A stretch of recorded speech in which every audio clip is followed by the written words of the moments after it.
அஸ்ஸலாமு அலைக்கும். நாம இந்த வீடியோ என்ன பார்க்க போறோம்னு சொன்னா, HTML உடைய கம்ப்ளீட் டுட்டோரியல பத்தி தான் பார்க்க போறோம். அதுவும் 1 ஹவர்ல. கோடிங்னா என்னன்னே தெரியாட்டினாலும் பரவால்ல. கோடிங்கே வரமாட்டேங்குது அப்படின்னாலும் பரவால்ல. உங்களுக்கு தான் இந்த வீடியோ. வீடியோவ கடைசி வரைக்கும் பாருங்க. புடிச்சிருந்தா லைக் பண்ணுங்க. ஆனா கண்டிப்பா சப்ஸ்கிரைப் பண்ணிடுங்க. அது எங்களுக்கு அடுத்த வீடியோவுக்கு ஒரு எனர்ஜியா இருக்கும். வாங்க வீடியோக்குள்ள போலாம்.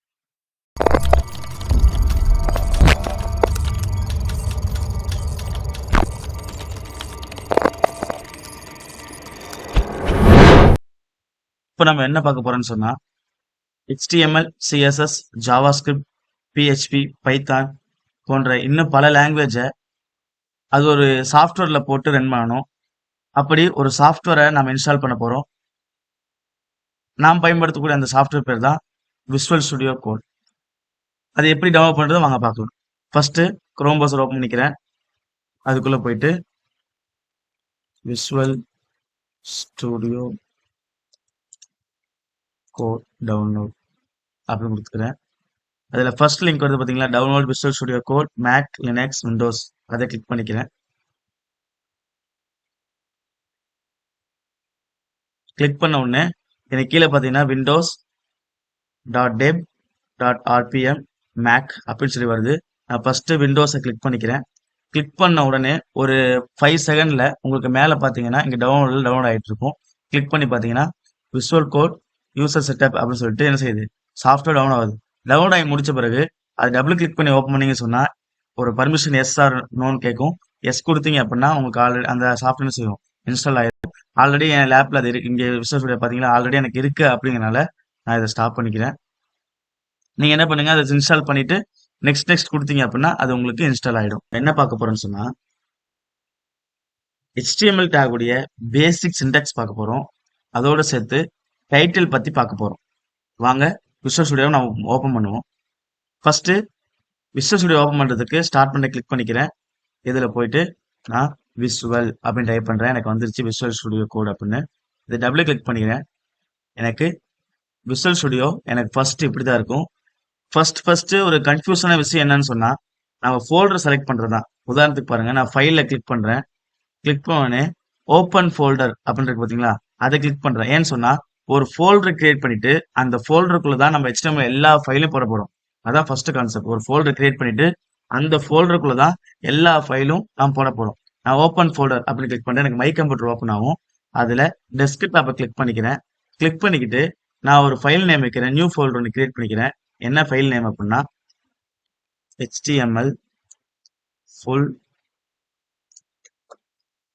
course new அப்படின்னு வச்சுக்கிறேன். வச்சுக்கிட்டு செலக்ட் ஃபோல்டர், அதாவது இது கிரியேட் பண்ணிக்கிறேன். இப்போ செலக்ட் ஆயிடுச்சு. கீழே பாருங்க HTML full course நியூன்னு செலக்ட் ஆயிடுச்சு. அதை செலக்ட் ஃபோல்டர் அப்படின்னு கொடுத்துக்கிறேன்.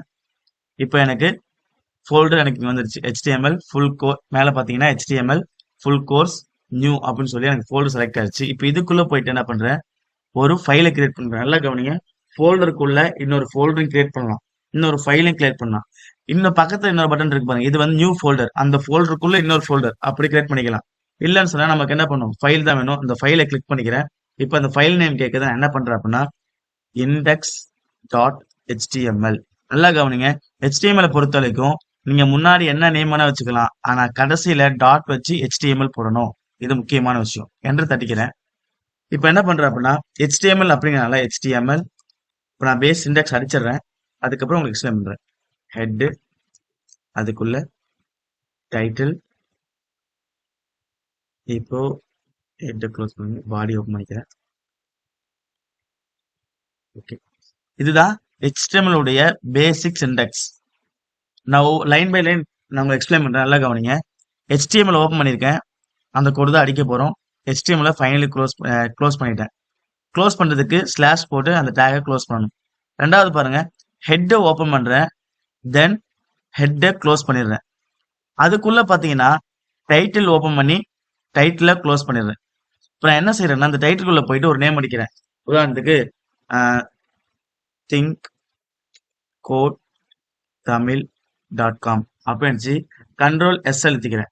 இதோட எஃபெக்ட் எப்படி இருக்குன்னு பாருங்க. இந்த ஃபைல் நான் ரன் பண்ணணும். இந்த ஃபைல் நாம எங்க சேவ் பண்ணோம், விண்டோ இ பட்டன் அழுத்தினா அப்படின்னா எனக்கு மை கம்ப்யூட்டர் ஓப்பன் ஆகும். நான் அதுக்குள்ள போய்க்கிறேன். டெஸ்க்டாப்பை கிளிக் பண்ணிக்கிறேன். அதுல HTML ஃபுல் கோர்ஸ் நியூன்ற ஃபோல்டர் கிரியேட் பண்ணோம். அதுக்குள்ள பாத்தீங்கன்னா எனக்கு இண்டெக்ஸ்னு ஒரு ஃபோல்டர் கிரியேட் ஆயிருச்சா? இது ஏன் குரோம் ப்ரௌசர் சிம்பிளோட வருதுன்னு சொன்னா நம்ம இண்டெக்ஸ் வச்சுட்டு டாட் HTML அப்படின்னு சேர்த்தனால எனக்கு குரோம் ப்ரௌசருடைய சிம்பிளோட வருது. இதை நான் டபுள் கிளிக் பண்ணிக்கிறேன். எனக்கு ப்ரௌசர்ல ஓப்பன் ஆயிருச்சு. பாருங்க மேல பாருங்க thinkcodtamil.com அவ்வளவுதாங்க. நம்ம ஹெட்டிங் டேக் குள்ள டைட்டில் டேக் இருந்துச்சா இல்லையா? அந்த டைட்டில் டேக்ல என்ன நேம் கொடுக்குறோமோ அதுதான் நமக்கு மேல ஹெட்ல வரப்போகுது. பாருங்க நல்லா கவனிங்க. இது வந்து ஹெட், மேல இருக்கிறது வந்து ஹெட். இந்த பேஜ் ஒயிட்டா இருக்கு பாருங்க, இந்த பேஜ் ஃபுல்லாவே எனக்கு பாடின்னு சொல்லப்படுது. அப்ப நான் அந்த பாடிக்குள்ள போயிட்டு ஓபன் பண்ணி பாடியை க்ளோஸ் பண்ணிருக்கோமா, அதுக்குள்ள போயிட்டு நான் என்னெல்லாம் டைப் பண்றனோ அதுதான் எனக்கு வரப்போகுது. இங்க பாருங்க இந்த thinkcodetamil.com இதே மாதிரி நிறைய பார்ப்பேன். flipkart.com, amazon.com, அதே போல அலுதா இன்ஸ்டிடியூஷன்.com இந்த மாதிரி நிறைய வெப்சைட் மேல பார்த்திருப்பீங்க. அவங்க எல்லாருமே எதுல கொடுத்திருப்பாங்க, டைட்டில் பார்ல ஓபன் பண்ணி டைட்டில் பாரை க்ளோஸ் பண்ணிட்டு அதுக்குள்ள போயிட்டு என்ன நேம் கொடுக்குறோமோ அதுதான் எனக்கு ஹெட்ல வரப்போகுது, டைட்டிலா வரப்போகுது அப்படின்னு பாக்குறோம். வாங்க விசுவல் நான் மறுபடியும் ஓபன் பண்ணிக்கிறேன். பாருங்க இப்ப இந்த டைட்டில் நான் மாத்தி காட்டுறேன் பாருங்க. திங்க் கோட் தமிழ் பதில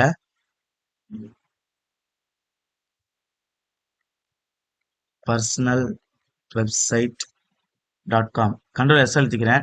சேவ் பண்ண பிறகு மறுபடியும் என் குரோம் ப்ரௌசர்ல போய் நான் ரிஃப்ரெஷ் பண்றேன். பாருங்க பர்சனல் வெப்சைட் .com அப்ப எனக்கு வந்துருச்சா? இதுதாங்க HTML உடைய பேசிக் சின்டாக்ஸ், தென் டைட்டில் டேக். நெக்ஸ்ட் இப்போ நம்ம என்ன பார்க்க போறோம்னு சொன்னா ஹெட்டிங் டேக்கை பத்தி நாம பார்க்க போறோம். ஹெட்டிங் டேக் அப்படிங்கிறது ரொம்ப ரொம்ப ரொம்ப இம்பார்ட்டன்டான ஒரு டேக். நம்ம மேக்ஸிமம் வெப்சைட்ல பார்த்திருப்போம் ஹெட்டிங் டேக்கை பத்தி. ஆனா நமக்கு என்னன்னு தெரியாம தான் இருந்திருக்கும். உதாரணத்துக்கு பாருங்க, இந்த டைட்டில் பார் நம்ம போன வீடியோல பார்த்தோம். டைட்டில் பார் நம்ம என்ன கொடுக்குறோமோ அது நமக்கு டைட்டில வரப்போகுது. நான் என்ன பண்றேன் அப்படின்னா headingtag.com அப்படின்னு கொடுத்து கண்ட்ரோல் எஸ் அழுத்திக்கிறேன். மறுபடியும் நான் உங்களுக்கு ஃபைல் எப்படி ரன் பண்ணு காட்டுறேன். விண்டோ கீ அழுத்தி பிடிச்சி ஈன்ற பட்டனை கிளிக் பண்றேன். எனக்கு மை கம்ப்யூட்டர் ஓப்பன் ஆகும். அதுல இந்த ஃபைல் நம்ம எங்க சேவ் பண்ணிருக்கோம், டெஸ்க்டாப் குள்ள HTML ஃபுல் கோர்ஸ் நியூ அப்படின்ற ஃபோல்டருக்குள்ள தான் நம்ம இண்டெக்ஸ்ன்ற ஒரு ஃபைல் கிரியேட் பண்ணி அதுல ஸ்டோர் பண்ணிருக்கோம் HTML உடைய எல்லா கோடையும். டபுள் கிளிக் பண்ணிக்கிறேன். எனக்கு குரோம் ப்ரௌசர் ஓப்பன் ஆயிடுச்சு. ஹெட்டிங் டேக்ல கொடுத்த அதே headingtag.com டைட்டில் பார் நம்ம கொடுத்தோமா headingtag.com அப்படின்னு சொல்லி அது அப்படியே எனக்கு விசிபிள் ஆயிடுச்சு. இப்போ நான் code editor Visual Studio open பண்ணிக்கிறேன். இந்த பாடிக்குள்ள கொடுத்தோம் அப்படின்னு சொன்னா நான் என்ன சொன்னேன், அந்த ஒயிட் கலர் இருக்குல்ல பாத்தீங்களா ஃபுல் பேஜ், அந்த பேஜுக்குள்ள வரும்னு சொல்லியிருந்தேன். ஹெட்டிங் பொறுத்தளவு 6 மெத்தட் இருக்கு. Heading 1, heading 2, heading 3, heading 4, heading 5 and finally heading 6. இந்த 6 மெத்தட் எதுக்கு அப்படின்னு சொல்லி தான் நம்ம இப்ப பார்க்க போறோம். உதாரணத்துக்கு நான் ஹெட்டிங் 1 அப்படி ஒன்று ஓபன் பண்றேன். தென் ஆட்டோமேட்டிக்கா க்ளோஸ் ஆயிடுச்சு. ஓப்பன் டேக் பண்ணா கண்டிப்பா HTML க்ளோஸ் பண்ணணும். இதுக்குள்ள போயிட்டு நான் என்ன பண்றேன் அப்படின்னா hi I am Think code Tamil அப்படின்னு அடிக்கிறேன். கண்ட்ரோல் எஸ் எழுத்துட்டு நான் இந்த ஃபைலை ஸ்டோர் பண்ணிட்டேன், சேவ் பண்ணிட்டேன். இப்போ என்னோட குரோம் ப்ரௌசர் நான் ஓப்பன் பண்ணிட்டு ரிஃப்ரெஷ் பண்ணி காட்டுறேன். பாத்தீங்களா, hi I am Think code Tamil அப்படின்னு எனக்கு ஒரு ஹெட்டிங் டேக் எனக்கு ஓப்பன் ஆயிருச்சு. ஹெட்டிங் டேக் ரெடி ஆயிருச்சு. இப்போ H1ல நீங்க ஒரு மாடல் சொல்லிட்டீங்க, மொத்தம் 6 மாடல் சொன்னீங்க. அப்ப என்ன பண்ண போறோம், H2ஓட 2வது மாடல் H2 அதை ஓப்பன் பண்ணி தென் க்ளோஸ் பண்ணிட்டேன். இப்போ வந்து ப்ளீஸ் சப்ஸ்கிரைப் அப்படின்னு கொடுக்குறேன். கண்ட்ரோல் எஸ் அழுத்திக்கிறேன், ரிஃப்ரெஷ் பண்ணி காட்டுறேன். இப்போ உங்களுக்கு புரிஞ்சிடும் நினைக்கிறேன். ஃபர்ஸ்ட் கொடுத்த H1 டேக் பாருங்க எனக்கு போல்டாவும் பெருசாவும் இருக்கு. 2வது கொடுக்கறது எனக்கு கொஞ்சம் சைஸ் சின்னதா இருக்கு பாருங்க. இப்ப அடுத்து நான் வந்து 3வது கொடுக்குறேன் H3 டேக் ஓபன் பண்ணி க்ளோஸ் பண்ணிட்டேன். அதுல hi I am heading 3 control S அழுத்திக்கிறேன். கண்ட்ரோல் எஸ் அழுத்திக்கிட்டு நான் பேஜை ரிஃப்ரெஷ் பண்றேன். இப்ப பாருங்க மேல இருந்த விட கொஞ்சம் போல்ட்னஸ் கம்மியாகவும் சைஸ் சின்னதாகவும் எனக்கு இருக்கு ஹெட்டிங் 3. இப்போ உங்களுக்கு புரிஞ்சிருக்கும்னு நினைக்கிறேன். அப்போ ஹெட்டிங் 1 கொஞ்சம் பெருசாகவும் போல்டாகவும் இருக்கும், ஹெட்டிங் 2 அதை விட கம்மி, ஹெட்டிங் 3 அதை விட கம்மி. நான் ஃபாஸ்டா போறதுனால நான் என்ன பண்றேன் அப்படின்னா ஹெட்டிங் 4 கிரியேட் பண்றேன். அதுக்குள்ள ஹாய் ஐ எம் அப்படின்னு போட்டுக்கிறேன். தென் ஹெட்டிங் 5 அதுக்குள்ள ஹாய் ஐ எம் அப்படின்னு போட்டுக்கிறேன். தென் ஹெட்டிங் 6 அதுக்குள்ள ஹாய் ஐ ஆம் அப்படின்னு போட்டுக்கிறேன். தோ எனக்கு ஹெட்டிங் 6 இருக்குன்னு சொல்லியிருக்கோம். Heading 1, heading 2, heading 3, heading 4, heading 5 and finally heading 6 ஃபுல்லாத்தையும் போட்டுச்சு. கண்ட்ரோல் எஸ் அழுத்திட்டேன். குரோம் ப்ரௌசர்ல போய் நான் ரிஃப்ரெஷ் பண்றேன். உங்களுக்கு அது புரியும்னு நினைக்கிறேன். பாருங்க, ஹெட்டிங் 1 ரொம்ப பெருசா இருக்கு, போல்டாவும் இருக்கு. ஹெட்டிங் 2 கொஞ்சம் போல்டா இருக்கு, பெருசாவும் இருக்கு. ஹெட்டிங் 3 போல்ட்னஸ் குறைஞ்சிருக்கு. 4, தென் 5, தென் 6 ரொம்ப சின்னதாச்சு. எதுக்கு அப்படின்னு சொன்னா, இப்போ நம்ம வெப்சைட் யூஸ் பண்றோம்னா மெயின் ஹெட்டிங் ஒன்று இருக்கும், அந்த ஹெட்டிங் ஒன்று இருக்கும், அது கீழே சப் ஹெட்டிங் இருக்கும், அது கீழே சப் ஹெட்டிங் இருக்கும். இந்த மாதிரி நம்ம HTML ஒரு விசாலமான ஒரு லாங்குவேஜ் அப்படிங்கிறதுனால டிஃப்ரெண்ட் ஹெட்டிங் வச்சுக்கலாம். உங்களுக்கு எது வேணுமோ அதை நீங்க பயன்படுத்திக்கலாம். ஓகே, நெக்ஸ்ட் இப்போ நம்ம என்ன பார்க்க போறோம்னு சொன்னா பேராகிராஃப் டேக். நம்ம ஒரு ஹெட்டிங் போன வீடியோல பார்த்தோம். ஹெட்டிங் கண்டிப்பா இருக்குன்னா அது கீழே ஏதாவது லைன்ல பேராகிராஃப் கண்டிப்பா இருக்கும். வாங்க இந்த வீடியோல எப்படி பேராகிராஃப் டேக் உருவாக்குறதுன்னு பார்க்கலாம். இப்போ ஃபர்ஸ்ட் என்ன பண்ண போறோம், இந்த டைட்டில் டேக்ல போயிட்டு நான் என்ன பண்றேன் அப்படின்னா, எனக்கு பிடிச்ச டைட்டில் கொடுக்குறேன், paragraph.com. கண்ட்ரோல் எஸ் எழுதிக்கிறேன்.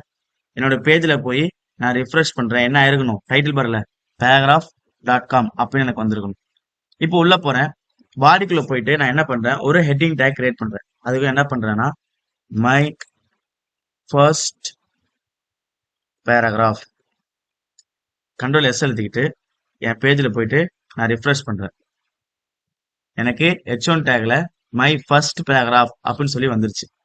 இப்போ என்ன பண்ண போறேன், ஒரு பேராகிராஃப் டேக் அந்த ஹெட்டிங் டேக் கீழே வரணும் அப்படிங்கிறத அது கீழே கொடுத்துக்கிறேன்.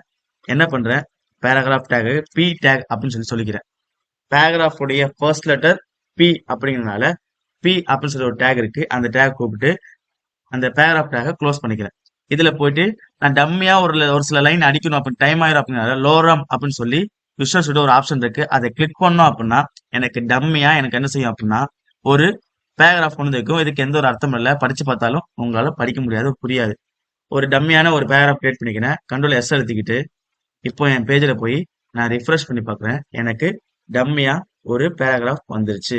பாருங்க, எனக்கு ஒரு ஹெட்டிங் தென் பேராகிராஃப். இந்த மாதிரி உங்களுக்கு வேற மாதிரி இன்னொரு பேராகிராஃப் வேணும் அப்படின்னாலும் அதுக்குள்ள என்ன பண்ணிக்கலாம், மறுபடியும் இன்னொரு பேராகிராஃப் ஒன்று கிரியேட் பண்ணிட்டு அதுக்குள்ள லோரம்னு சொல்லி டம்மியா ஒரு பேராகிராஃப் வைக்கிறேன். கண்ட்ரோல் எஸ் அழுத்திக்கிறேன். தென் ரிஃப்ரெஷ் பண்றேன். எனக்கு இன்னொரு பேராகிராஃபும் கிடைச்சிருச்சு. இப்போ என்ன பண்றேன், இன்னொரு ஹெட்டிங் டேக் நான் போடணும் அப்படின்னா எதுக்கு கீழே வேணும், அது கீழே போய் என்டர் தட்டினீங்க அப்படின்னா இன்னொரு ஹெட்டிங் 2 போடுறேன். ஹெட்டிங் 2ல மை செகண்ட் பேராகிராஃப் அப்படின்னு கொடுத்து கண்ட்ரோல் எஸ் அழுத்திட்டு நான் ரிஃப்ரெஷ் பண்ணி காட்டுறேன். பாருங்க, உங்களுக்கு ஹெட்டிங் டேக்ல பேராகிராஃப் 2 அப்படி வந்துச்சா, மை செகண்ட் பேராகிராஃப் அப்படின்னு சொல்லி ஹெட்டிங் 2 டேக்ல எனக்கு வந்திருக்கு. இதுக்கு நான் பேராகிராஃப் ஒன்று அப்படிங்கிறனால நான் என்ன பண்ணிக்கிறேன் அப்படின்னா இன்னொரு பேராகிராஃப் ஒன்று கிரியேட் பண்ணிக்கிட்டு அதுக்குள்ள போயிட்டு லோரம் அப்படின்னு டம்மியா ஒன்று கால் பண்றேன். எனக்கு ஒரு பேராகிராஃப் ரெடி ஆயிடுச்சு. கண்ட்ரோல் எஸ் அழுத்திக்கிறேன். தென் அதை ரிஃப்ரெஷ் பண்றேன். எனக்கு அதுக்கு கீழே ஒரு பேராகிராஃப் வந்துருச்சு. இவ்வளவு தாங்க பேராகிராஃப் டேக். ஓகே, வாங்க நெக்ஸ்ட் வீடியோ பார்க்கலாம். கமெண்ட் டேக்கை பொறுத்த அளவுக்கு எதுக்கு யூஸ் பண்ணுவாங்கன்னு சொன்னா, இப்போ நான் வந்து ஒரு வெப்சைட்டை பில்ட் பண்றேன். பில்ட் பண்ணிட்டு நான் அதை வந்து யார் அந்த வெப்சைட் கேட்டாங்களோ அவங்கள்ட்ட அந்த வெப்சைட்டை கொடுத்துட்டேன். கொடுத்த பிறகு அந்த வெப்சைட்ல ஏதாவது கரெக்ஷன் இருக்கு, அந்த வெப்சைட்ல மறுபடியும் அப்டேட் பண்ணணும். இப்போ வந்து ஜென்ரேஷனுக்கு ஏற்ற மாதிரி நம்ம அப்டேட் பண்ணணும். அப்படி அப்டேட் பண்ணும்போது நம்ம மறுபடியும் அந்த டெவலப்பர் நம்ம கிட்டே வந்தாங்க சொன்னா, இந்த கஸ்டமர் நம்ம கிட்டே வந்தாங்க சொன்னா நம்ம என்ன பண்ணுவோம், நம்ம தான் அந்த கோட் எடிட் பண்ணிருக்கோம். அப்போ நம்ம என்ன பண்ணிக்குவோம், பழைய மாதிரி இருக்கிறத நமக்கு என்னென்ன கோட் நம்ம அடிச்சு நமக்கு தெரியும், நம்ம வந்து எடிட் பண்ணி மாத்தி கொடுப்போம். ஒருவேளை நாம ஒருத்தர் பண்ணி கொடுத்துட்டு நாம வந்து வெளிநாடு போயிட்டோம், ஃபாரின் போயிட்டோம், வேற எங்கேயாவது வேற கம்பெனிக்கு தாவிட்டோம்னு சொன்னா இப்ப என்ன ஆகுது, அந்த யூசர் வந்து அந்த வெப்சைட் யார்கிட்ட போய் காட்டணும் அப்படின்னா இப்ப கரண்ட்ல யார் டெவலப்பரா இருக்கிறாங்களோ, வெப்சைட் யார் பில்ட் பண்றாங்களோ அவங்கள்ட்ட போயிட்டு அந்த வெப்சைட்டை கொடுப்பாங்க. அப்படி கொடுக்கும்போது நாம வந்து என்ன ஹெட்டிங் வச்சிருப்போம், பேராகிராஃப் வச்சிருப்போம், ஃபார்ம் டேக் வச்சிருப்போம், டேபிள் டேக் வச்சிருப்போம், இமேஜ் டேக் வச்சிருப்போம், இப்படி ஏகப்பட்ட டேக் நம்ம வச்சிருப்போம்.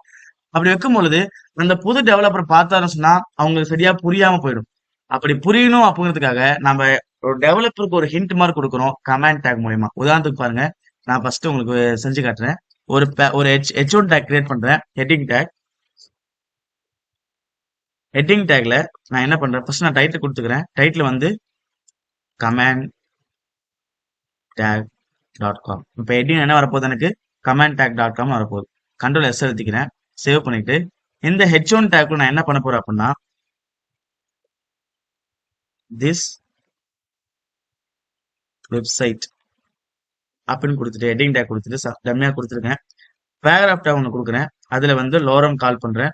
எனக்கு டம்மியா எனக்கு ஒரு பேராகிராஃப் கிடைச்சிருச்சு. கண்ட்ரோல் எஸ் அழுத்திக்கிறேன். எஸ் அழுத்திக்கிட்டு என்னுடைய குரோம் ப்ரௌசர்ல போய் ரிஃப்ரெஷ் பண்றேன்.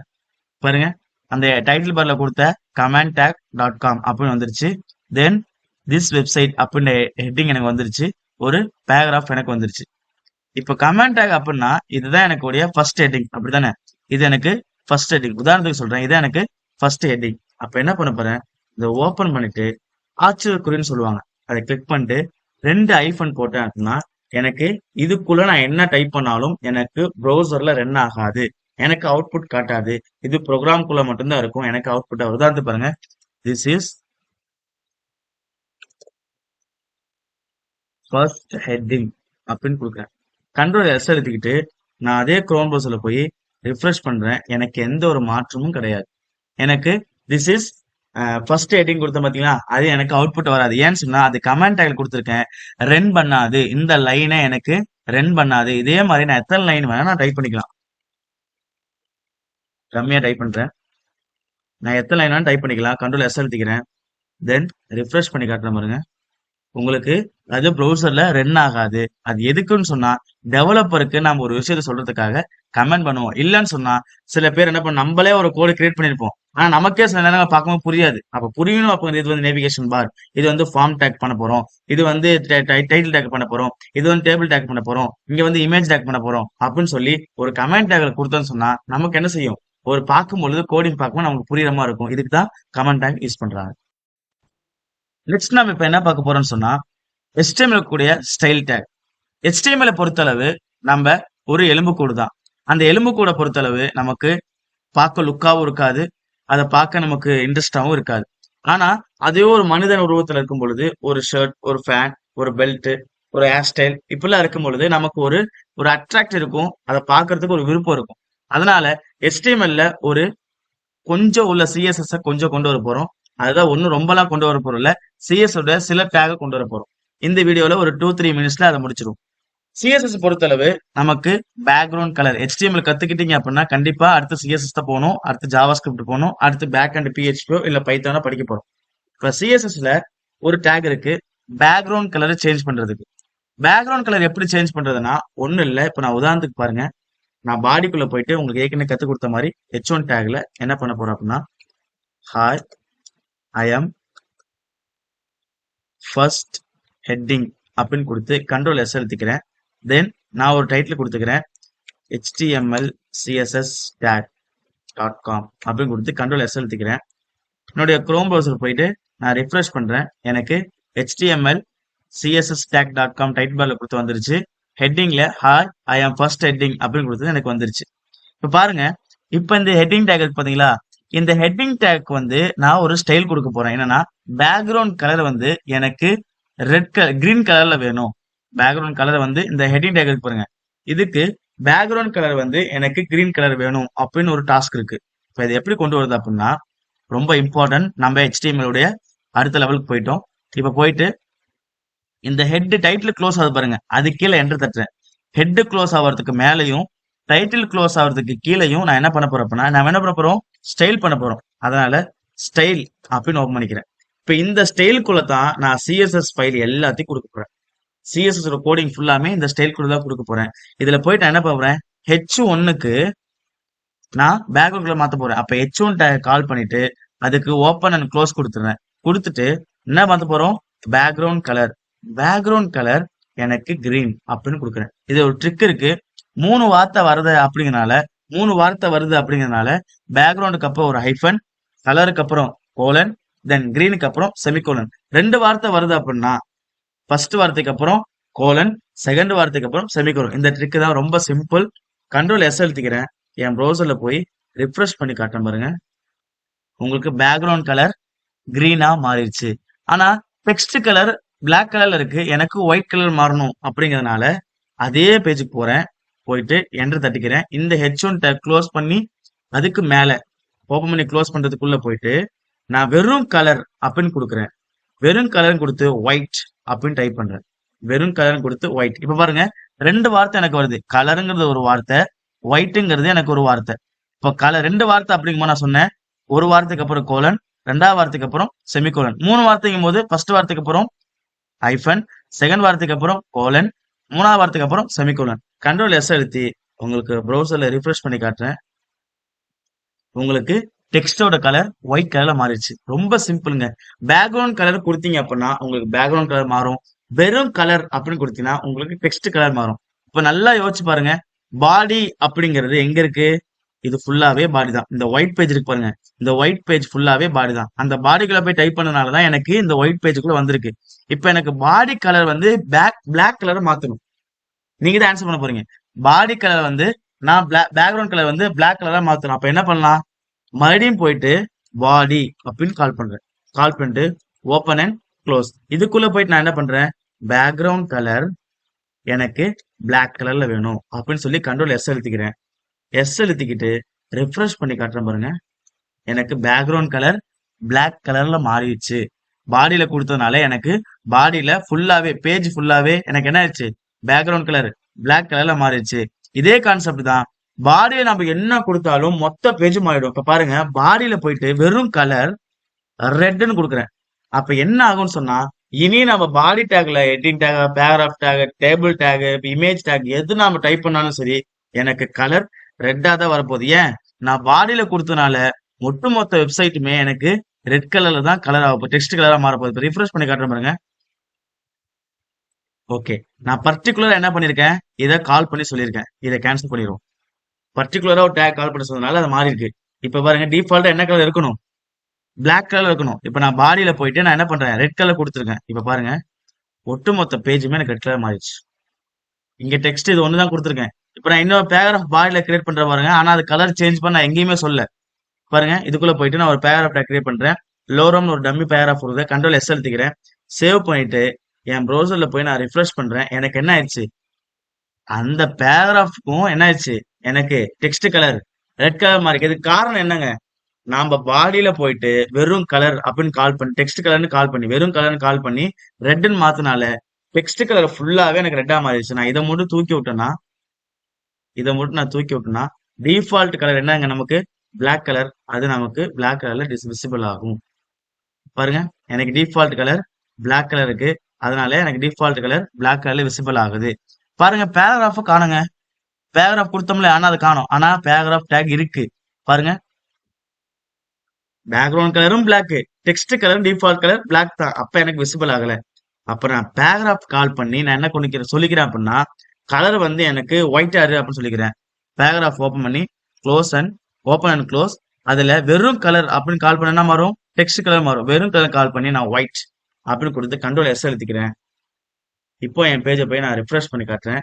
எனக்கு பேராகிராஃப் உடைய கலர் எனக்கு ஒயிட்டா மாறிச்சு. இவ்வளவுதாங்க HTML கூடிய CSS டேக். முக்கியமான ஒரு 3 டேக் பத்தி பார்த்திருக்கோம். பாடியில கொடுத்தா அப்படின்னா என்ன மாறப்போகுது, அதே போல பேக்ரவுண்ட் கலர், டெக்ஸ்ட் கலர், இது 3 பார்த்திருக்கோம். வாங்க நெக்ஸ்ட் வீடியோல இன்னொரு புது டாபிக்கை பார்க்கலாம். இப்போ நம்ம என்ன பார்க்க போறோம்னு சொன்னா, ரொம்ப ரொம்ப இன்ட்ரெஸ்டான ஒரு டாபிக்ங்க. அதாவது ஹேங்கர் டேக். இந்த டேகை பொறுத்தளவு நம்ம அதிகமான வெப்சைட்ல பார்த்திருப்போம். ஆனா அந்த டேகோட பேர் தான் உங்களுக்கு தெரியாம இருந்திருக்கும். ரொம்ப சிம்பிளுங்க. நாம ஒரு ஒரு நேமை கிளிக், உதாரணத்துக்கு இன்ஸ்டாகிராம் இருக்கும். அதை கிளிக் பண்ணோம் அப்படின்னா நமக்கு எங்க போகும்? இன்ஸ்டாகிராம் பேஜ் போகும். ஃபேஸ்புக்னு இருக்கும். அந்த ஃபேஸ்புக் கிளிக் பண்ணா எங்க போகும்? ஃபேஸ்புக்கு போகும். இந்த மாதிரி நம்மளோட வெப்சைட்ல நம்மளோட பர்சனல் இமேஜா இருக்கட்டும், பர்சனல் வெப்சைட்டா இருக்கட்டும், ஒரு லிங்க் கொடுத்துருப்போம். அதை கிளிக் பண்ணா எனக்கு அந்த வெப்சைட் போகணும் அப்படின்னு சொல்றதுதான் இந்த ஹேங்கர் டேகோட வேலையை. வாங்க அந்த சூப்பரான டேகை பத்தி பார்க்கலாம். நான் a.com அப்படின்னு வைக்கிறேன். ஹேங்கர் டேகோட ஷார்ட் ஃபார்ம் ஏ தான். a.com அப்படின்னு வச்சுக்கிறேன். என் ப்ரௌசர்ல போய் நான் ரிஃப்ரெஷ் பண்ணி காட்டுறேன். டைட்டில் பார்ல a.com அப்படின்னு வந்துருச்சு. இப்போ போயிட்டு நான் என்ன பண்ண போறேன் அப்படின்னா, பாடி டேக்ல ஒரு H1 டேக் ஒன்று கிரியேட் பண்றேன். கிரியேட் பண்ணிட்டு அதை என்ன பண்ண போறேன் அப்படின்னா, ஆங்கர் டேக் அப்படின்னு வைக்கிறேன். வச்சுட்டு ரிஃப்ரெஷ் பண்ணி காட்டுறேன். எனக்கு ஆங்கர் டேக் அப்படின்னு வந்துருச்சு. ஆங்கர் டேக் அப்படின்னா இப்ப பாருங்க, சிம்பிளா உங்களுக்கு புரிய வைக்கிறேன். A anchor tag short form. href அப்படின்னா சீக்வல் டு டபுள் கோட்டேஷன் கொடுக்குறேன். href அப்படின்னா high reference. High reference. High reference உடைய ஷார்ட் ஃபார்ம் தான் href. இந்த hrefல என்ன டபுள் கோட்டேஷன் என்ன கொடுக்க? சீக்வல் டு போட்டு டபுள் கோட்டேஷன் கொடுத்துருக்கோமா? இந்த ஈக்குவல்ட்டுக்குள்ள நம்ம என்ன கொடுக்குறோம்? டபுள் கோட்டேஷன் என்ன கொடுக்க போறோம் அப்படின்னா, நம்ம எந்த வெப்சைட் போகணுமோ அந்த வெப்சைட்டோட லிங்க் கொடுக்க போறோம். உதாரணத்துக்கு நான் ஹேங்கர் டேக் க்ளோஸ் பண்ணிட்டேன், ஓபன் பண்ணிருக்கேன், தென் க்ளோஸ் பண்ணிட்டேன். இப்போ என்ன பண்றேன் அப்படின்னா விசிட் மை பர்சனல் வெப்சைட் அப்படின்னு கொடுக்குறேன். Control S அழுத்திக்கிறேன்.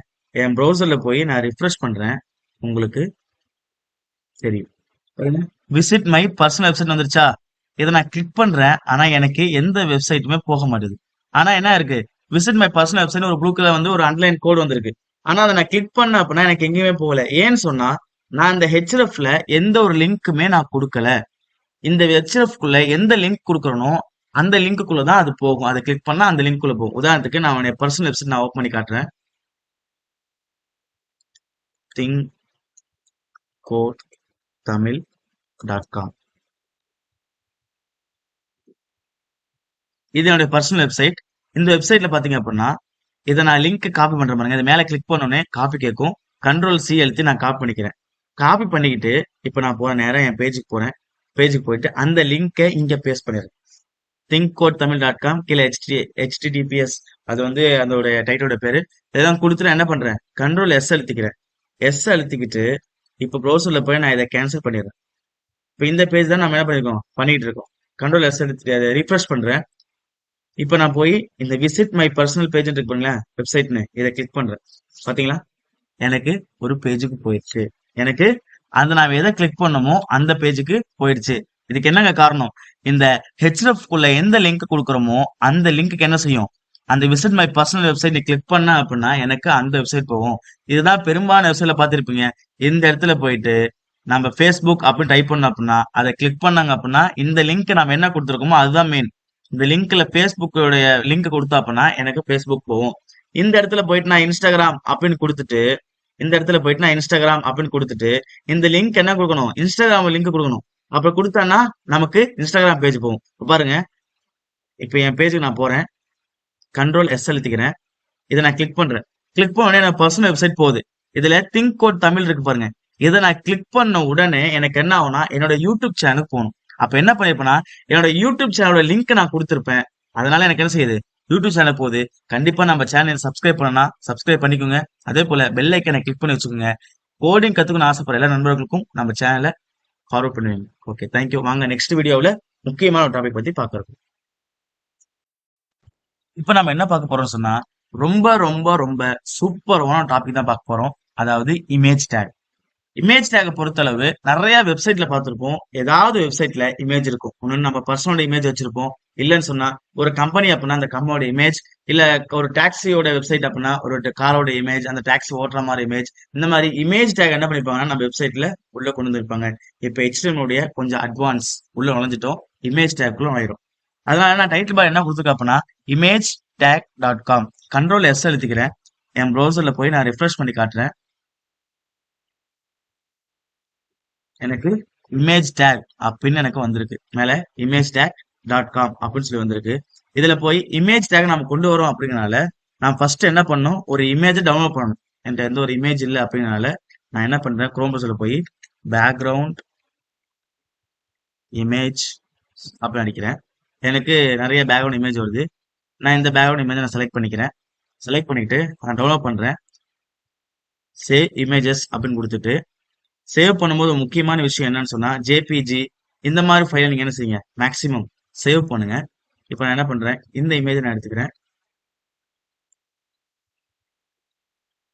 இது வந்து எனக்கு ஜேபிஜி அந்த ஃபார்மேட் இருக்குது. இந்த நம்ம எங்க சேவ் பண்ணணும் அப்படின்னா இதுதான் ரொம்ப ரொம்ப முக்கியமான விஷயம். அதிக பேர் இமேஜ் டேக்ல தப்ப புரியாம போறதுக்கும் தப்பு பண்ணதுக்கு காரணம் இதுதான். நம்ம HTML ஃபைல் எந்த ஃபோல்டருக்குள்ள இருக்குதோ, நல்லா கவனிங்க, நம்மளுடைய HTML ஃபைல் எந்த ஃபோல்டருக்குள்ள இருக்குதோ அந்த ஃபோல்டர்ல போயிட்டு இந்த இமேஜை போட போறோம். எதுக்குள்ள இருக்கு, HTML ஃபுல் கோர்ஸ் நியூ அப்படின்ற ஃபோல்டருக்குள்ள தான் நம்மளுடைய HTML ஃபைல் இருக்கு. அப்போ நம்ம என்ன பண்றோம், அந்த ஃபைலுக்குள்ள போயிட்டு நான் என்ன பண்றேன், இந்த இமேஜை போடுறேன். பாருங்க, நான் என்ன பண்றேன் அப்படின்னா பிஜி இமேஜ் அப்படின்னு ஒரு இமேஜ் நேம் வச்சுட்டு என்டர் தட்டிக்கிறேன்.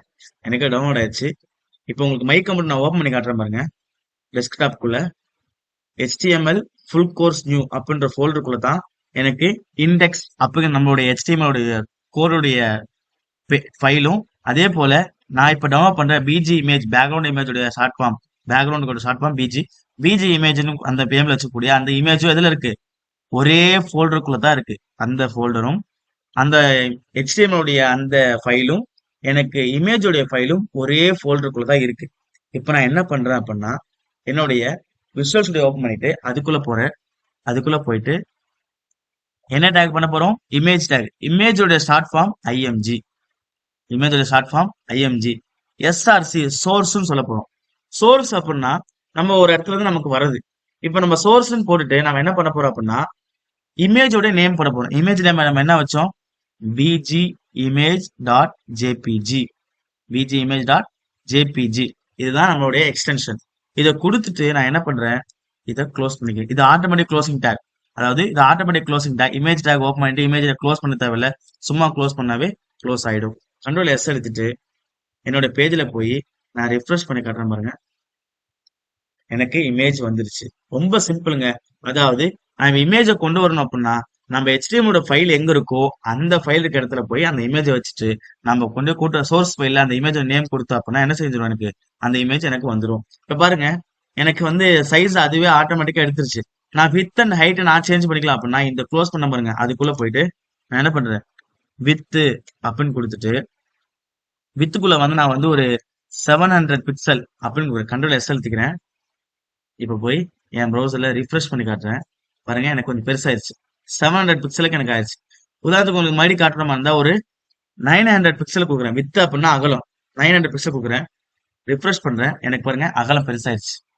ஹைட் பாத்தீங்க அப்படின்னா எனக்கு ஹைட்டும் சேர்ந்து பெருசாகுது. நான் ஹைட் வந்து அவ்வளவு ஹைட்ல எனக்கு வேண்டாம், நார்மல் ஹைட் போதும் அப்படின்னா ஹைட்னு கால் பண்ணிட்டு அதுல வந்து ஒரு 500 பிக்சல் அப்படின்னு வைக்கிற அப்படின்னா ரொம்ப பெருசா போயிருங்க.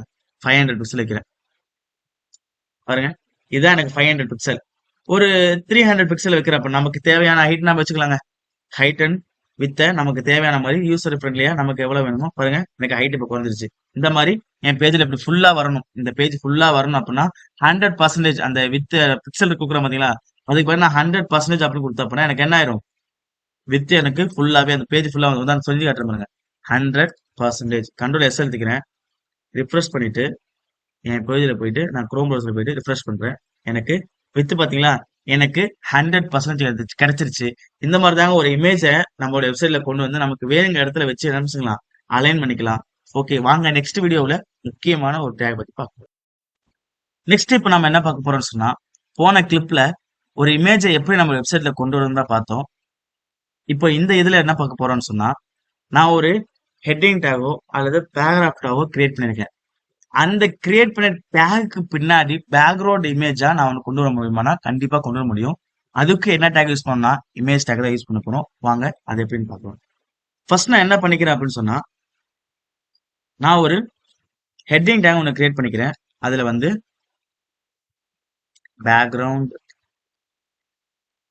இமேஜ் கண்ட்ரோல் எஸ்எல் சேவ் பண்ணிக்கிறேன்.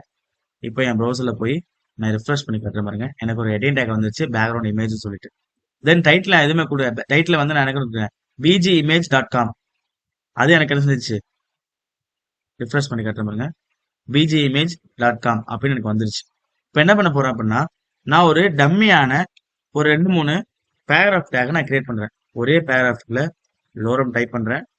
தென் என்டர் தட்டிக்கிட்டு இன்னொரு லோரம் எம்டி லைன் எனக்கு வேணுங்கனால டைப் பண்ண எனக்கு முடியாதனால நான் லோரம் எத்தனை வேணுமோ அதில் நான் டைப் பண்ணிக்கிறேன். கண்ட்ரோல் எஸ் எழுதிக்கிட்டு என் பேஜில் போய் நான் ரிஃப்ரெஷ் பண்ணி காட்டுறேன். எனக்கு பேராகிராஃப் டேக் எனக்கு வந்துருச்சு. இன்னும் கொஞ்சம் எனக்கு லைன் பெருசா வேணும் அப்படின்னால நான் மறுபடியும் என்ன பண்ணிக்கிறேன், மறுபடியும் போயிட்டு லோரம் கால் பண்றேன். தென் லோரம் தென் லோரம் கால் பண்ண பிறகு கண்ட்ரோல் எஸ் எழுதிக்கிறேன். எனக்கு டம்மியா எனக்கு சம் லைன்ஸ் எனக்கு கிடைச்சிருச்சு. எனக்கு ஒரு பேராகிராஃப் டேக் கிடைச்சிச்சு. இந்த பேராகிராஃப் பின்னாடி என்ன பண்ண போறோம் அப்படின்னா ஒரு இமேஜ் டேக கொண்டு வர போறோம். ரொம்ப சிம்பிளுங்க. நம்ம ஒரு 2-3 கிளிப்புக்கு முன்னாடி பார்த்தோம்னு சொன்னா ஸ்டைல் எப்படி யூஸ் பண்றதுன்னு சொல்லி பார்த்தோம். அந்த ஸ்டைல் என்ன பண்ணோம், நேரா போனோம். அந்த டைட்டில் க்ளோஸ் பண்றதுக்கு அப்புறம் ஹெட்டை க்ளோஸ் பண்றதுக்கு முன்னாடி போயிட்டு ஸ்டைல் அப்படின்னு கொடுத்தோம். கொடுத்துட்டு அதுக்குள்ள நம்ம இந்த டேகை கால் பண்ணி நம்ம ஸ்டைல் பண்ணணும். இப்போ நம்ம எந்த டேக் கொடுக்க போறோம்? பேராகிராஃப் டேக்கு பேக்ரவுண்ட் இமேஜ் கொடுக்க போறோம். பி டேக் அப்படின்னு கால் பண்ணிட்டு பேராகிராஃப் டேக் கால் பண்ணிட்டு எனக்கு பேக்ரவுண்ட் இமேஜ் அப்படின்னு சொல்லிட்டு URL அப்படின்னு கொடுக்குறேன். ஒன்று ரொம்ப சிம்பிளுங்க, கன்ஃபியூஸ் ஆக வேண்டாம். என்ன பண்ண போறேன், இந்த பேர் ஆஃப் டேக் வந்து நான் என்ன பண்ண போறேன் அப்படின்னா பேக்ரவுண்ட் இமேஜ் கொடுக்க போறேன் அப்படின்னு சொல்றேன். அதனால பேக்ரவுண்ட் இமேஜ் அப்படின்னு கொடுத்துட்டு யூஆர்எல் அப்படின்னா அந்த பேக்ரவுண்ட் இமேஜோட லிங்க் கொடுக்க போறேன். பேக்ரவுண்ட் இமேஜ் ஆல்ரெடி நான் போன கிளிப் நான் டெவலப் பண்ணி வச்சேன். BG image dot JPG control S அழுத்திக்கிட்டு இப்போ நான் என் பேஜில் போய் ரிஃப்ரெஷ் பண்றேன் பாருங்க. எனக்கு பேக்ரவுண்ட் இமேஜ் எனக்கு கிடைச்சிருச்சு. பாத்தீங்களா, நான் அந்த இமேஜ் என்ன பண்ணிருக்கேன், என்னுடைய பேக்ரவுண்ட் இமேஜ்ல கொண்டு வந்திருக்கேன். ஆனா எனக்கு 1 2 3 3 வாரம் எனக்கு வந்திருக்கு. பேக்ரவுண்ட் ரிப்பீட்னு ஒரு ஆப்ஷன் இருக்கு சரிங்களா. ரிப்பீட்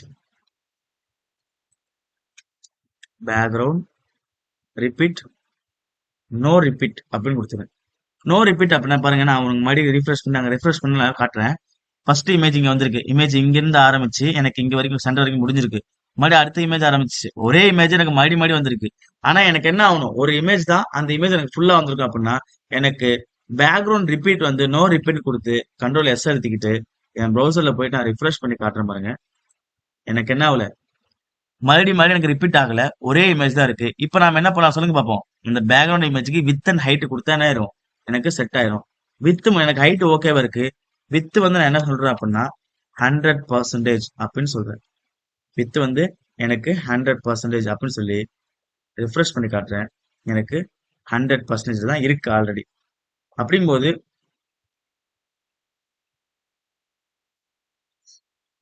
பேக்ரவுண்ட் ஏன்னா இப்போ ஃபுல்லாவே எனக்கு கவர் ஆயிடுச்சு. அதாவது அந்த பேராகிராஃப் கொடுத்துருக்க பாருங்க, எனக்கு ஃபுல்லாவே கவரா இருக்கு. பேக்ரவுண்ட் பொசிஷன் வந்து எனக்கு சென்டர் அப்படின்னு கொடுக்குறேன். சென்டர் ஆயிடுச்சா, ரொம்ப சிம்பிள். பாத்தீங்களா, பேக்ரவுண்ட் இமேஜ் எனக்கு சென்டர் ஆயிடுச்சு. பேக்ரவுண்ட் கவர்னு கொடுக்குறேன். பேக்ரவுண்ட் சைஸ் வந்து நான் கவர்னு கொடுத்த அப்படின்னா எனக்கு ஃபுல்லாவே கவர் ஆயிடும். பாருங்க, பேக்ரவுண்ட் இமேஜ் எனக்கு கவர். பேக்ரவுண்ட் சைஸ் வந்து எனக்கு கவர் அப்படின்னு கொடுக்குறேன் பாருங்க.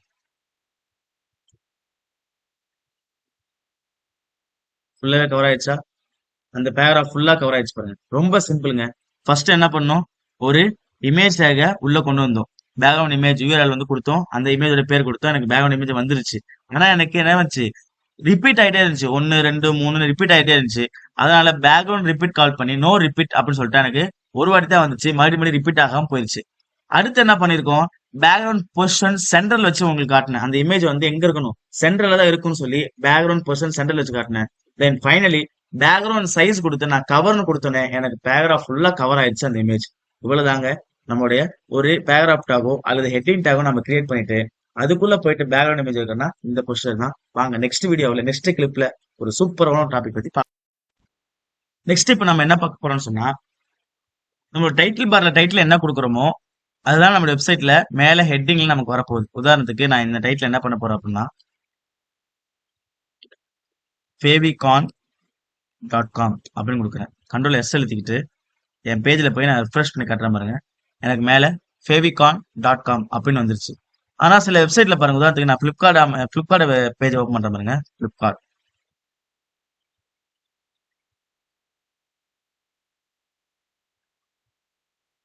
மேல பாருங்க, online shopping site for mobile அப்படின்னு ஆரம்பிக்குது. இதுல பாத்தீங்கன்னா பக்கத்துல ஒரு ஐகான் இருக்கு பாருங்க, பிளிப்கார்ட்டோடைய ஐகான். இந்த ஐகான் தான் நம்மளுடைய அந்த கம்பெனியோடைய ஐகான். அதே மாதிரி நம்மளோட வெப்சைட்லயும் எப்படி அந்த ஐகானை கொண்டு வரதுனா இந்த வீடியோல பார்க்க போறோம்.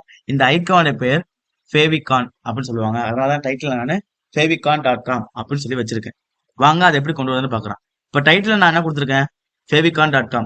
அந்த டைட்டிலுக்கு கீழே பாருங்க, அந்த டைட்டிலோட கீழே நான் போயிட்டு என்ன பண்றேன் அப்படின்னா ஒரு லிங்க் டேக் ஒன்று உருவாக்குறேன். லிங்க் பண்ணு ஸ்டைல் எனக்கு வேணாம், நான் சிஎஸ் இந்த ஃபைல் கொண்டு வர போறதில்ல. ஸ்டைலை நான் க்ளோஸ் பண்ணிக்கிறேன். லிங்க் பாருங்க, லிங்க்ல வந்து நான் ஆர்இஎல் அப்படின்னு சொல்லிட்டு இது எதுக்குன்னு சொல்றேன். இது இந்த இந்த ரிலேட்டிவ் எதுக்குன்னு சொன்னா ஐகானுக்காக. அந்த ஐகான் தானே கொண்டு வர போறோம், ஃபேவிகான் அந்த ஐகான் கொண்டு வர போறோம். அதுக்குள்ள அப்புறம் ஹெச்ரஃப் அப்படின்னு சொல்றேன். இந்த ஹெச்ரஃப் என்ன பண்ண போறோம் அப்படின்னா அந்த இமேஜோட எந்த ஐகான் நம்ம கொண்டு வர நினைக்கிறோமோ அந்த இமேஜோட நேம் நம்ம போட போறோம். ஆல்ரெடி நான் ஒரே ஒரு இமேஜ் டவுன்லோட் பண்ணி வச்சிருக்கேன், அதை பிஜிஐஎம்ஜி அப்படிங்கிற ஒரு இமேஜ்.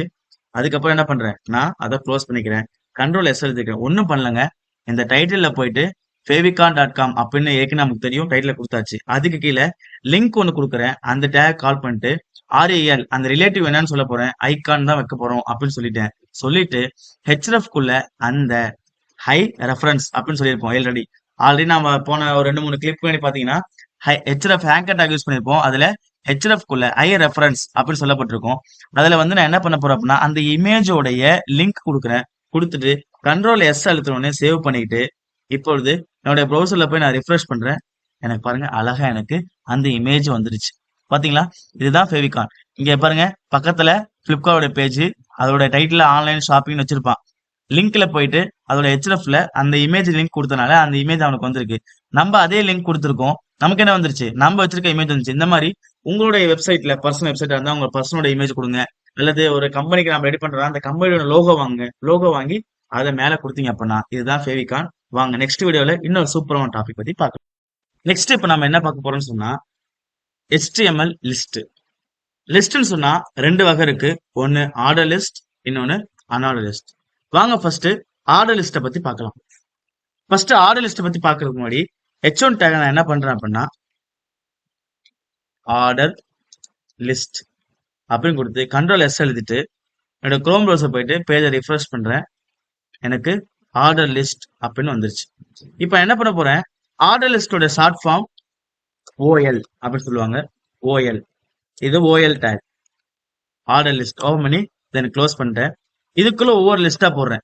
லிஸ்ட்னாவே நமக்கு ஒண்ணுக்கு மேற்பட்டதான் லிஸ்ட்னு சொல்லுவோம். மளிகை லிஸ்ட்னு சொல்லுவோம், அதே போல ப்ராடக்ட் லிஸ்ட்னு சொல்லுவோம், அதே போல புக் லிஸ்ட்னு சொல்லுவோம். அப்படின்னா ஒண்ணுக்கு மேற்பட்ட பொருளை ஒரு லிஸ்ட்டை தான் நம்ம என்ன சொல்லுவோம், லிஸ்ட்னு கால் பண்ணுவோம். ஓகே, இப்ப லிஸ்டோட ஷார்ட் ஃபார்ம் LI ஓபன் பண்ணிட்டு நான் என்ன பண்ண போறேன் அப்படின்னா ஹோம், தென் அடுத்து ஒரு LI கிரியேட் பண்றேன். கேபிட்டல் லெட்டர் சும்மா இருக்கிறது பிரச்சனை கிடையாது. அடுத்து அபவுட்,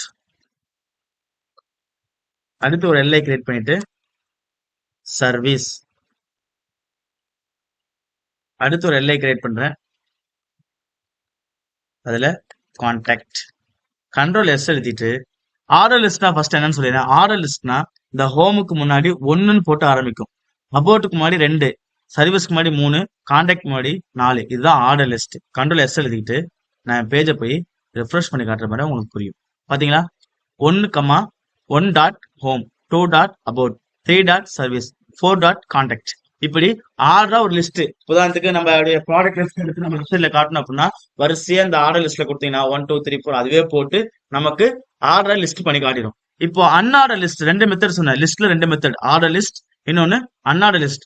அன்ஆர்டர் லிஸ்ட் ஒன்றும் இல்லை, அதே கீழே என்ன பண்ணிக்கிறேன் அப்படின்னா இன்னொரு டேக் ஒன்று H1 டேக் கிரியேட் பண்ணிக்கிறேன்.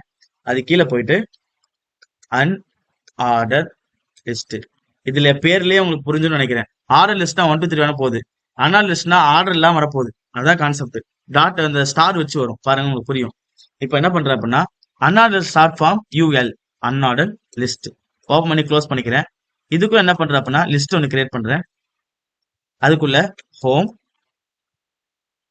இது அப்படியே போறதுனால இதை அப்படியே காப்பி பண்ணி பேஸ்ட் பண்ணி, டைம் வேஸ்ட் பண்ணக்கூடாதனால காப்பி பண்ணி இதை நீங்க பேஸ்ட் பண்ணிக்கிறேன். பேஸ்ட் பண்ணிச்சா? கண்ட்ரோல் எஸ் எழுதிக்கிறேன். ஒன்றும் பண்ணல, அன்ஆர்டர் லிஸ்ட் H1 டேக் அடுத்து ஒன்று கிரியேட் பண்ணியிருக்கேன். அதுல UL சொல்லி அன்ஆர்டர் லிஸ்ட்னு சொல்லிடுறேன். ஓப்பன் பண்ணி க்ளோஸ் பண்ணிட்டேன். அதுக்குள்ள என்ன பண்றேன் அப்படின்னா ஒரு 4 லிஸ்ட் ஒன்று கொடுத்துருக்கேன். இது வந்து அன்ஆர்டர் லிஸ்ட். ரெஃப்ரெஷ் பண்ணி காட்டுறேன் பாருங்க, எனக்கு டாட் வச்சு வந்திருக்கு. Dot home, dot about, dot service, dot contact. இப்போ என்ன செஞ்சிருக்கு, எனக்கு ஆர்டரா வராம, அதாவது 1, 2, 3, 4 வராம எனக்கு அன்ஆர்டரா ஒரு டாட் வச்சு வந்திருக்கு. இதுதான் ஆர்டர் லிஸ்ட் அண்ட் அன்ஆர்டர் லிஸ்ட்னு சொல்லி பாக்குறோம். வாங்க நெக்ஸ்ட் வீடியோல இம்பார்ட்டன்டான ஒரு டாபிக் பார்க்க போறோம். அதுதான் HTML உடைய ஃபார்ம் பத்தி பார்க்க போறோம். அதனால கடைசி வரைக்கும் பாருங்க. நெக்ஸ்ட் இப்போ நம்ம என்ன பார்க்க போறோம்னு சொன்னா ஒரு முக்கியமான ஒரு டேக் பத்தி தான் பார்க்க போறோம். அதுதான் ஃபார்ம் டேக். நிறைய வெப்சைட்ல பார்த்திருப்போம். யூசர் நேம், தென் பாஸ்வேர்ட், தென் சப்மிட் பட்டனை கிளிக் பண்ணோடனே எனக்கு ஒரு நியூ பேஜுக்கு போய் சேரும். அப்ப அந்த ஃபார்ம் மெத்தடு, அந்த பேஜை எப்படி கிரியேட் பண்ணாதான் வாங்க இந்த வீடியோல பார்க்க போறோம். ஒன்லி HTML யூஸ் பண்ணி மட்டும் பாருங்க. ஃபர்ஸ்ட் நான் டைட்டில் பார்ல farm.com அப்படின்னு கொடுத்து கண்ட்ரோல் எஸ் எழுதிட்டு என் பேஜை போயிட்டு நான் ரிஃப்ரெஷ் பண்ணி காட்டுறேன். உங்களுக்கு farm.com அப்படின்னு வந்திருக்கு. தென் அது கீழே பாடியில போயிட்டு நான் என்ன பண்றேன் அப்படின்னா என்ன கிரியேட் பண்ண போறோம், டேபிள் கிரியேட் பண்ணோம். அதுக்கு ஒரு 2-3 கிளிக் பண்ணி பாத்தீங்கன்னா டேபிள் கிரியேட் பண்ணிருப்போம். அப்ப டேபிள் ஓப்பன் பண்ணி டேபிள் க்ளோஸ் பண்ணி இப்ப ஃபார்ம் கிரியேட் பண்ண போறோம். அதே ஃபார்ம் ஓப்பன் பண்ணி ஃபார்மை க்ளோஸ் பண்ணிடுறோம். கண்ட்ரோல் எஸ் அழுத்திக்கிறேன். இப்ப என்ன பண்றேன், ஃபர்ஸ்ட் எனக்கு என்ன வரணும் அப்படின்னா யூசர் நேம் அப்படின்னு வரணும். அப்படிங்கறனால நான் என்ன லேபிள் அப்படின்னு ஒண்ணு வைக்கிறேன். லேபிள் அப்படின்னு ஒண்ணுல ஹெட்டிங் டேக் மாதிரி, பேராகிராஃப் டேக் மாதிரி, லேபிள்ங்கிறது ஒரு டேக். இது எதுக்குன்னு சொன்னா சும்மா ஒரு பேர் உள்ள கொடுத்துக்கிறோம் அப்படின்னு சொல்றதுக்காக கொடுத்துக்கிறேன். நான் என்ன பண்றேன், யூசர் நேம். இந்த லேபிளுக்கு பதிலா நீங்க பேராகிராஃப் டேக்னு கொடுக்கலாம், H1 டேக், H2 டேக் எதுல வேணா கொடுக்கலாம். நான் லேபிள் கிரியேட் பண்ணா கொஞ்சம் ஃபார்முக்கு வந்து ஒரு ரெஸ்பான்சிவா இருக்கும், கொஞ்சம் அழகா இருக்கும் அப்படிங்கறத யூசர் நேம் அதுல கொடுத்துக்கிறேன். கண்ட்ரோல் எஸ் எடுத்துக்கிட்டு நான் ரிஃப்ரெஷ் பண்ணி காட்டுறேன். எனக்கு யூசர் நேம் அப்படின்னு வந்துருச்சு. அதுக்கப்புறம் என்ன வேணும், எனக்கு ஒரு பாக்ஸ் வேணும். அப்பதான் அந்த யூசர் நேம் அதை டைப் பண்ண முடியும். அப்ப அந்த பாக்ஸ் வந்து இன்புட் பாக்ஸ் சொல்லுவாங்க. அப்ப என்ன பண்றேன், நான் அதுல போயிட்டு இன்புட் அப்படின்னு போறேன். அந்த டேக் நான் இன்புட் டேக் கிரியேட் பண்ணிட்டு அதுல டைப் சொல்றேன். டைப் வந்து நான் டெக்ஸ்ட் கொடுக்குறேன். டெக்ஸ்ட் கொடுத்தோம் அப்படின்னா நமக்கு என்ன பிளஸ் சொன்னா, யூசர் நேம் வந்து நம்பராகவும் கொடுக்கலாம், டெக்ஸ்டாவும் கொடுக்கலாம், அல்லது நம்பர் டெக்ஸ்ட் கலந்த மாதிரி கொடுக்கலாம். சப்போஸ் நீங்க நம்பர்னு மட்டும் கொடுத்துட்டீங்க அப்படின்னா கண்டிப்பா நீங்க என்ன பண்ண முடியும், அதை நம்பர் மட்டும் தான் கொடுக்க முடியுமே தவிர டெக்ஸ்ட் கொடுக்க முடியாம போயிடும். அதனால கண்டிப்பா டைப் வந்து டெக்ஸ்ட்னு கொடுத்துக்குங்க. கொடுத்துட்டு நான் என்ன பண்றேன், இது வந்து ஆட்டோமேட்டிக் க்ளோசிங் டேக், ஸ்லாஷ் போட்டு க்ளோஸ் பண்ணலாம். இல்லைன்னு சொன்னா சும்மா அப்படியே க்ளோஸ் பண்ணிட்டு கண்ட்ரோல் எஸ் எடுத்துக்கிட்டு நான் பேஜை ரெஃப்ரெஷ் பண்ணி காட்டுறேன் பாருங்க. எனக்கு ஒரு பாக்ஸ் கிடைச்சிருச்சு. இதுல நான் என்ன டைப் பண்ணேன், நம்பரும் டைப் பண்றேன் பாருங்க, வேர்டும் டைப் பண்றேன். இப்போ நான் நினைச்சுக்கலாம் யூசர் நேம் டைப் பண்ணேன். அடுத்து எனக்கு என்ன வேணும், பாஸ்வேர்டு வேணும். அடுத்து என்ன பண்றேன், அதே கான்செப்ட் தான், மறுபடியும் நான் லேபிள் ஒன்று கிரியேட் பண்றேன்.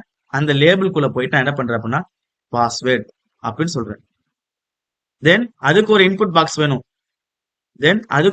வேணுமா இல்லையா, அதுக்கு என்ன பண்றேன், இன்புட் அப்படின்னு டேக் கால் பண்ணிட்டு டைப் சொல்றேன். டைப் வந்து நான் என்ன சொல்றேன் அப்படின்னா பாஸ்வேர்டுன்னு சொல்லிக்கிறேன்.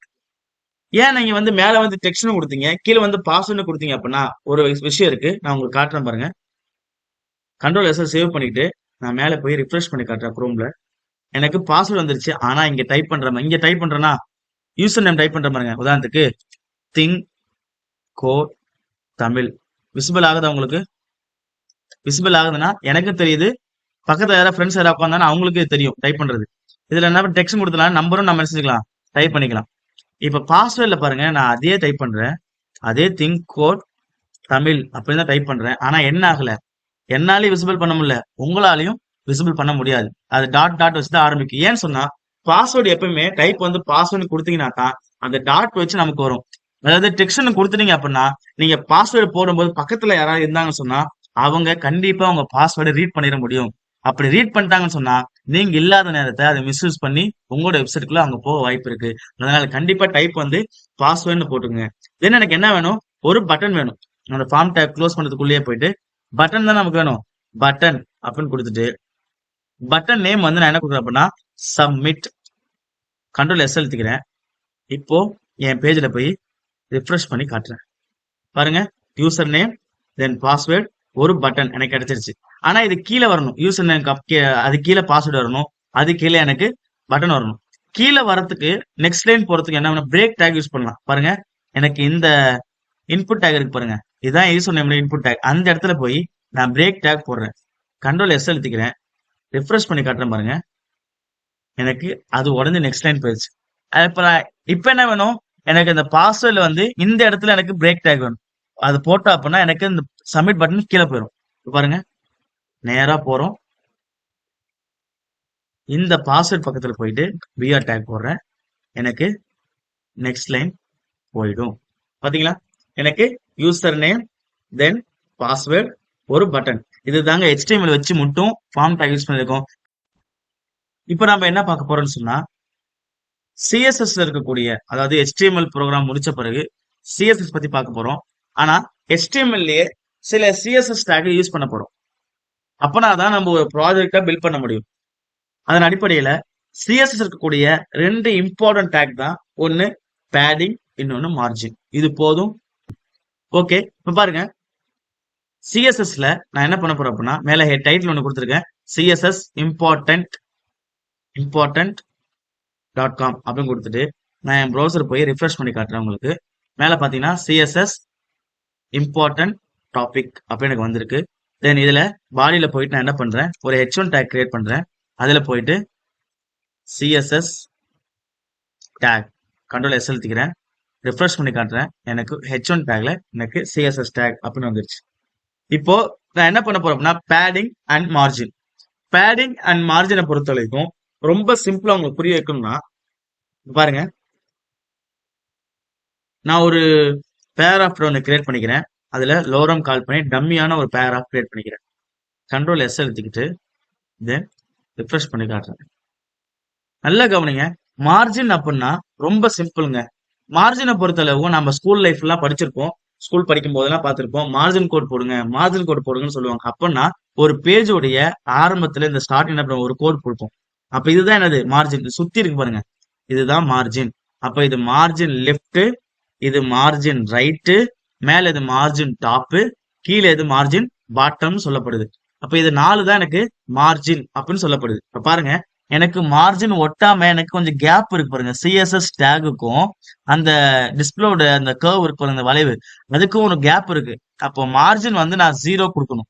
இப்ப என்ன பண்றேன் அப்படின்னா நான் ஸ்டைல் பேஜ் ஓப்பன் பண்ணிக்கிறேன். எதுக்குள்ள டைட்டில் க்ளோஸ் பண்ணதுக்கும் ஹெட் க்ளோஸ் பண்ணதுக்கும் மேல என்ன பண்றேன் அப்படின்னா நான் என்ன பண்றேன் ஸ்டைல் சிஎஸ்எஸ் ஃபைல் போறதுனால ஸ்டைல் கிரியேட் பண்ணிக்கிறேன்.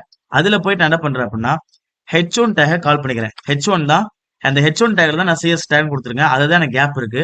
அப்ப நான் பண்றேன் மார்ஜின் மார்ஜின் 0 பிக்சல் அப்படின்னு சொல்லிடுறேன். கண்ட்ரோல் எஸ் அழுத்திக்கிறேன். பாருங்க, என் ப்ரௌசர்ல போய் ரிஃப்ரெஷ் பண்ணி காட்டுறேன். பாருங்க, மார்ஜின் 0ன்னு சொன்னேன், எனக்கு என்ன ஆயிடுச்சு, எல்லாமே கரெக்டா ஆயிடுச்சு. நான் மார்ஜின் லெஃப்ட்ல இருந்து, அதாவது எனக்கு இங்க இருந்து பாத்தீங்க சில வெப்சைட்ல நாம இந்த சிஎஸ்எஸ் டேக் இருக்கு பாத்தீங்களா, இது டைட்டில் மெயின் டைட்டில், இது சென்டர் கொண்டு போகணும். சென்டர் கொண்டு போறதுக்கு என்ன சொல்லுவாங்க அப்படின்னா அந்த H1 டேக் கால் பண்ணிட்டு இப்ப இந்த மார்ஜின் நான் கேன்சல் பண்ணிக்கிறேன்.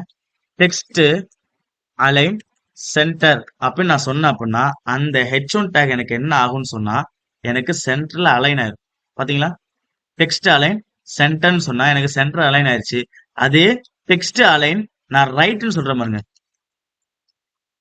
RI sorry align R I G H T ரைட்னு சொல்றேன். ரைட்னு சொன்ன உடனே எனக்கு என்ன ஆயிரும், சென்டர்ல இருந்து எனக்கு ரைட் சைட்ல போய் அலைன் ஆயிருச்சு. பாத்தீங்களா, எனக்கு ரைட் சைட்ல போய் அலைன் ஆயிடுச்சு. அதே லெஃப்ட்னு சொன்னா அப்படின்னா எனக்கு என்ன ஆகும், லெஃப்ட் சைட்ல அலைன் ஆகும். டிஃபால்ட்டாவே லெஃப்ட் சைட்ல தான் இருக்கும். நாம இப்ப மாத்துனதுனால என்ன ஆகுது, நம்ம லெஃப்ட்னு கொடுக்குறோம்.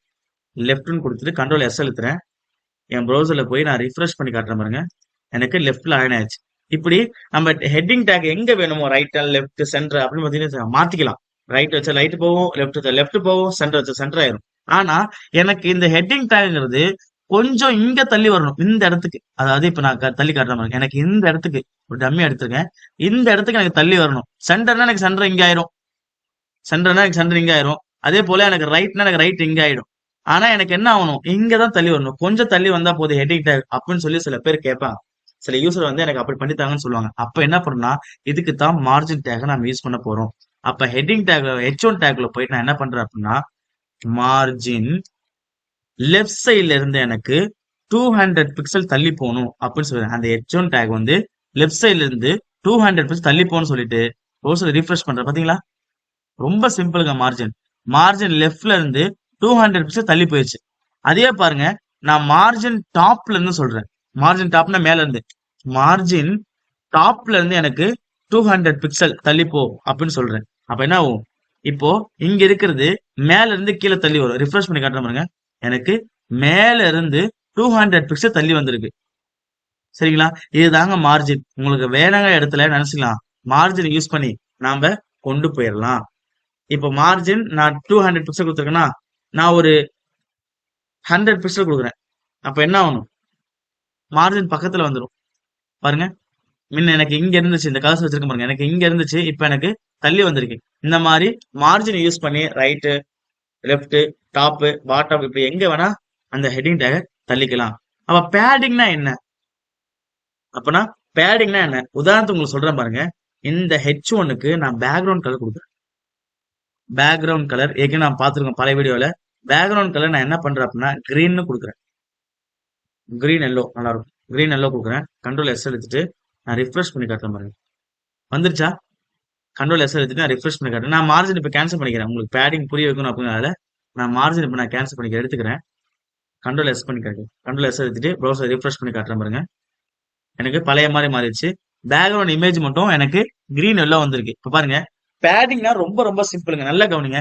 பேடிங்னா ரொம்ப சிம்பிள்.